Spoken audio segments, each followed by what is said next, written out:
दिनैनि दिना जोंनि थाखाय मोनसे जारिमिनारि सान जानानै थागोन मानो होननानै बुङोब्ला दिनैनि सानाव जोङो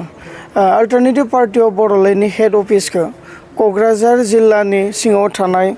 बालागाव पार्ट 2 देबरगाव नियार बाय दि इन्डिया पेट्रल पाम्प बेयाव जोङो बेखेवनानै लानो हादों आरो बिनिखायनो बे मोनसे जारिमिन सान जानानै थागोन होननानै आं बुंदों जे फैबाय थानाय समाव नैबे अल्टारनेटिभ पार्टी अफ बड'लेण्डआ नैबे मावखुलियावनो थानानै बा बिनिफ्रायनो गासैबो स्ट्रेटेजि पलिसिफोरखौ बानायनानै जोङो रान आप खालामगोन आरो फैबाय थानाय समाव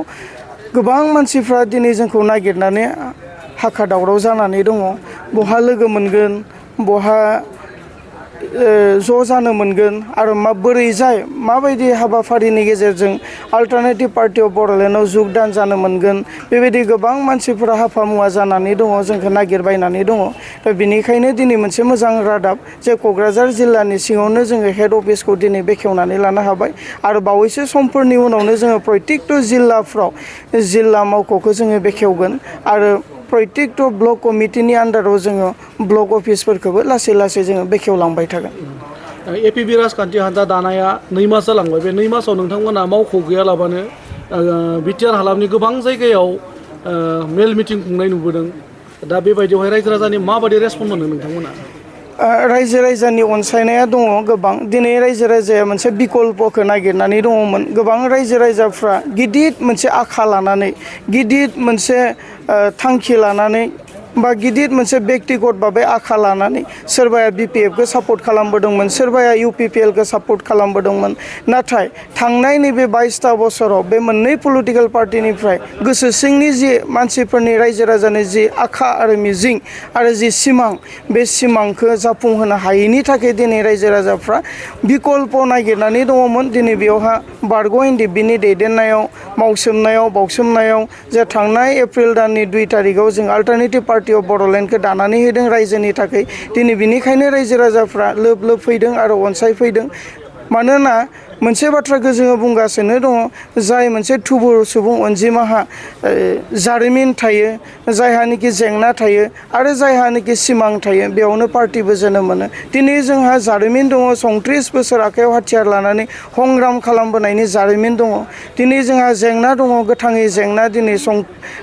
रन्जन दैमारि सारजों लोगोसे गोबां जोंनि दावहारु लोगोफ्रा जोबथेसालियाव खाथे जानानै दङ आरो जोंहा सिमां दङ एनडिएफबिनि गोलाव समनि दावहायाव 4,000निबो बांसिन बिर जोहोलाव जोहोलावजोफ्रा मुंख्लं जालांदोंमोन बिथांमोना बिखानि दुंब्रुदथिखौ ओरैनो बावसोमलाङाखै बिथांमोना थांखि दङमोन सिमां दङमोन बेफोर सिमांफोरखौनो जों गोथाङै थानाय सुबुंफोरा मावफुंनो थाखाय जोङो नैबे पार्टिनि गेजेरजों रायजोनि गेजेराव मावलांनो हागोनखौ आखा फारिदों आरो फैबाय थानाय समाव जोङो फारि फारियै सुबुंनि मोजांनि थाखाय रायजो राजानि मोजांनि थाखाय आरो समाजनि जौगानायनि थाखाय जोंनि अल्टारनेटिभ पार्टी अफ बड'लेण्डआ मेङाजासे खामानि मावलांगोन जोंनिफ्रायथ' दासिमबो जोङो सेन्ट्रेल कमिटिखौ फुल प्लेजेड जोङो दानानै लानो हायाखै फैबाय थानाय समाव जेब्लानोखि जोङो सेन्ट्रेल कमिटिखौ फुल प्लेजेड दागोन अब्लानिया जोङो फैबाय थानाय काउन्सिल इलेक्सनाव माबायदियै बाहागो लागोन बिनि स्ट्रेटेजि पलिसिखौ जों बानायगोन आरो बिनि उनाव जोङो केन्डिडेटफोरखौ घोषणा खालामलांगोन फारि फारियै आसा फारि लाखिदों जोङो जे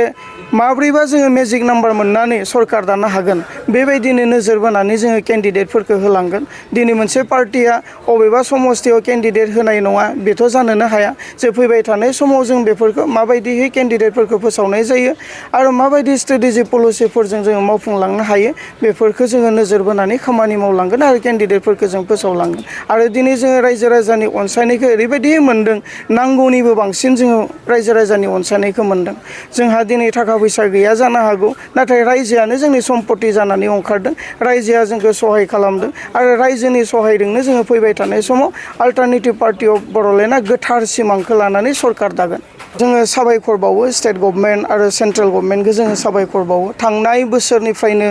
बारग' एनडिएफबि खौसेथि आफाद थामहिनबा इउनाइटेड फराम अफ एक्स एनडिएफबिआ खुथारै नाजाबोदोंमोन आसाम स्टेटनि दैदेनगिरिफोर बा सेन्ट्रेल गभर्नमेन्टनि दैदेनगिरिफोर बिथांमोनजों जोङो जुगाजुगाव थानानै सावरायनायनि गेजेरजों बारग'यन देबिया बोरैजाय NIA केसखौ स्टेटआव लाबोनो हागोन जोङो नाजाबोदोंमोन। बे जोंनि नाजानाया फिथाइ थायदों आरो फैबाय थानाय समाव जों एपिल खालामबावदों जे आसामाव जिहेतु NIA नि केसा सफैबाय दा प्रयटेकट' डिस्ट्रिक्ट कर्टआवनो बे केसखौ हरनांगौ होननानै जोङो दाबि खालामदों स्टेट गभर्नमेन्टनियाव जों आसा आरो मिजिं लाखिदों फैबाय थानाय समाव बेबो जाफुंगोन। प्रयटेकट' डिस्ट्रिक्ट कर्टआवनो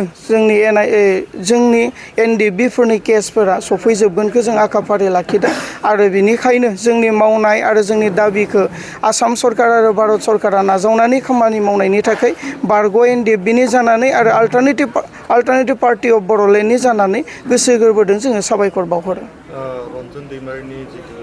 केस बिजिरनाया सोलिबाय थादों माबायदि थासारि दं?